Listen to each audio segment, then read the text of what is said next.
নমস্কার বন্ধুরা, গরিবের সংসার চ্যানেলে তোমাদের আবারও একবার স্বাগত। আমি মঞ্জিরা, তোমাদের সামনে একটা নতুন আর একটা ভ্লগ নিয়ে আমি চলে এসেছি তোমাদের কাছে। তা সামনেই তো দোল পূর্ণিমা বন্ধুরা, তো তোমরা কে কি প্ল্যানিং করেছো? মানে কোথায় কে কে যাচ্ছো, কিভাবে কি শপিং করছো, কি পুজো, আচ্ছা তোমাদের কিরকম কি প্ল্যানিং আছে? আমাদের জানো কোনো প্ল্যানিং নেই, কোনো কিছুই নেই। যাই হোক, আর কি করা যাবে, যদি কিছু হয় তোমাদের সাথে তো শেয়ার করবো, তোমরাও আমাদের সাথে শেয়ার করতে পারো, তাহলে খুব ভালো লাগবে। এই দেখো, সকালবেলা আমার মা বাসি কাজকর্ম সেরে একেবারে স্নান করে ঠাকুরের জায়গা পরিষ্কার করতে চলে এসেছে। আজকে যেহেতু বৃহস্পতিবারে আমার মা সমস্ত কিছু পাল্টানো বলো, মানে ওই কাপড়ে ঠাকুরের কাপড় চোপড় সমস্ত কিছু পাল্টানো, ঠাকুরের গদি পরিষ্কার করা সমস্ত কিছু করে। আর ঠাকুরের বাসন টাসন তো এগুলো যেমন দেখছো তোমরা প্রতিদিনই এটা আমার মা করে, কিন্তু ওই কাপড় চোপড় বদলানোটা প্রতি বৃহস্পতিবার দিন করে আমার মা করে। তারপর আমি তোমাদের সামনে আমি আমার বাড়ির যে তুলসী গাছটা রয়েছে, তুলসীতলা আমাদের, সেইখানটা একটুখানি তোমাদের ঘুরিয়ে দেখাচ্ছিলাম।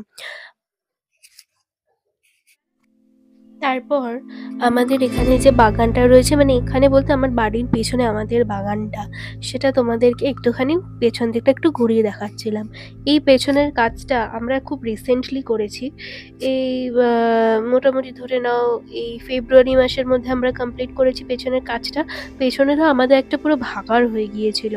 এই যে পেছনের যে বিল্ডিংগুলো দেখছো, এটা হচ্ছে দ্বিতীয় মেডিকেল কলেজ। এখানে নিউরোপ্যাথি আরও অনেক রকমের চিকিৎসা, আয়ুর্বেদা চিকিৎসা এই সমস্ত হয়।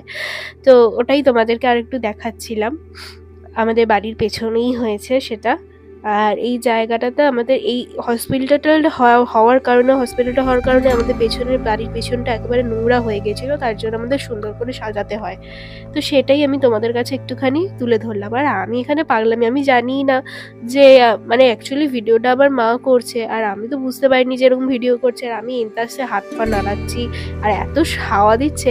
এটা দেখো, আমাদের নতুন একটা কারি পাতা গাছ বসিয়েছি আমরা। তারপর হলো সমস্ত কাজ শেষ, এবার কাজের পালা হচ্ছে রান্না, দুপুরের খাওয়ার মেনু। বাবা দেখো এরকম সরু সরু একটু কাতলা মাছ পাঠিয়েছিল, অনেক বেলাতে পাঠিয়েছিল, আজকে হয়তো মাছ হতোই না বলে ঠিক ছিল। ভেবেছিলাম আজকে শুধু পটল আলুর তরকারি হবে, কোনো মাছ হওয়ার কোনো কথাই ছিল না, কারণ আমার বাবা আজকে বাজার পাঠানো সম্ভব হয়ে উঠছিল না কাজের জন্য।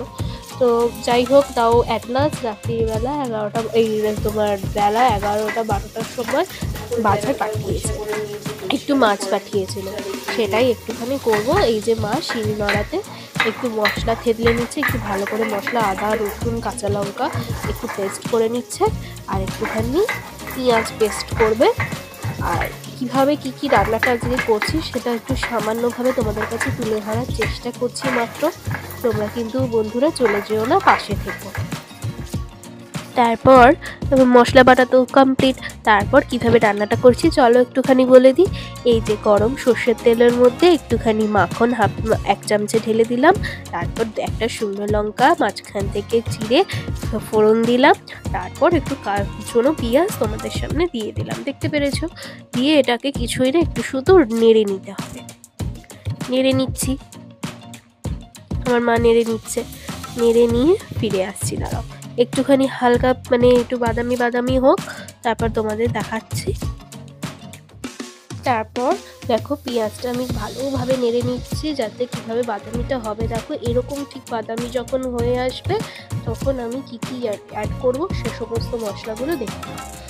এইভাবে এটা দিয়েছে তোমাদের মানে একটু টমেটো হাফ দিলাম, টমেটোটা হাফ রেখে দিয়েছি ওই পটল আলুতে দেবো বলে, তাই পটল আলুর ভিডিও এখানে করিনি, একটুখানি জাস্ট হাফ টমেটোটা দিয়ে দিলাম। দিয়ে একটুখানি হালকা করে একটুখানি নেড়ে নিচ্ছি, খুন্তি দিয়ে একটুখানি মাঝখানটা ভেঙে দিচ্ছি।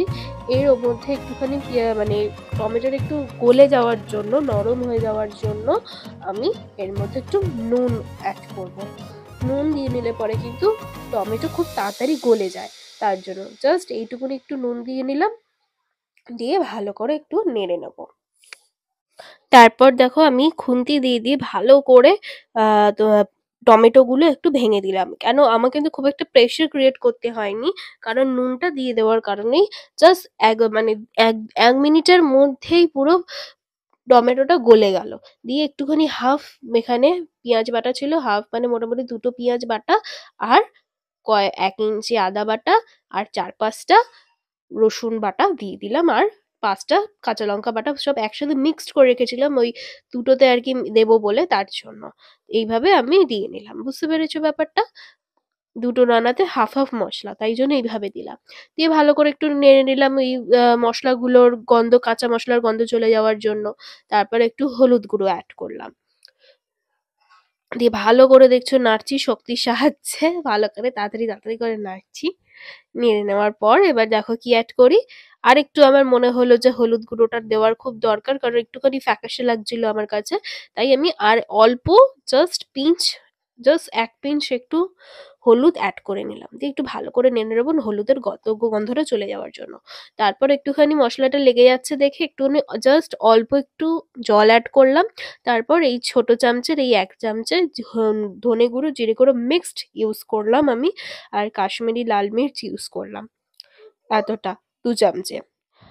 দিয়ে মিক্সড করে নেওয়ার পর আমি এইভাবে ভালো করে একটু কষিয়ে নেবো। দিয়ে একটু মাঝে মাঝে যখন একটু মশলাটা শুকিয়ে আসবে, তখন এইভাবে অল্প অল্প অল্প অল্প করে আমি জল অ্যাড করব, আর এইভাবে আমি নাড়িয়ে নেব। এই দেখেছো কতটা আমি জল দিলাম? অল্প একটু, এই অল্প একটু জলটা দেওয়ার ফলে কি হচ্ছে, এই মশলাটা লেগে যাচ্ছে না, আর ভালো ঠিক আছে। এবার দেখো ভালো করে মোটামুটি অনেকক্ষণ ধরে ভালোভাবে নেড়ে নেড়ে মোটামুটি ধরে নাও ৫ মিনিট ভালো করে নেড়ে নেড়ে ওর যে মশলাগুলো, সমস্ত গুঁড়ো মশলা বাটা মশলার যে কাঁচা গন্ধটা, আমি সেটা তাড়িয়ে দিলাম। তারপর আমি আমার মানে মশলাটা ভালোভাবে কষে যাওয়ার পর আমি আমার প্রয়োজন অনুযায়ী একটু জল অ্যাড করে দিলাম, যেটা এটা বেশি যেহেতু গ্রেভি করবো না, মাছটা একটু গায়ে লাগা করে একটুখানি ঝাল করছি আর কি, তার জন্য জলটা কিন্তু আমি এখানে কম দিয়েছি। দিয়ে একটু নুন চেখে নিয়েছি, দিয়ে এবার কিছুক্ষণ ফুটিয়ে নিলাম। ফুটিয়ে নেওয়ার পর ভাজা মাছগুলোকে আমি অ্যাড করে দিলাম। অ্যাড করে কিছুই না, জাস্ট একটু ফুটিয়ে নেবো, একটু সেদ্ধ হয়ে যাবে। আর একটু নুনটা চেক করে আমি নামিয়ে নেবো, আর একটু অল্প ওপর থেকে মিষ্টি ছড়িয়ে দেবো, ব্যাস দিয়ে নামিয়ে নেবো। আজকের মতন ব্লগটা এইটুকুনি ছিল, তোমাদের কেমন লাগলো জানিও। আজকের মতন good night, tata, bye bye.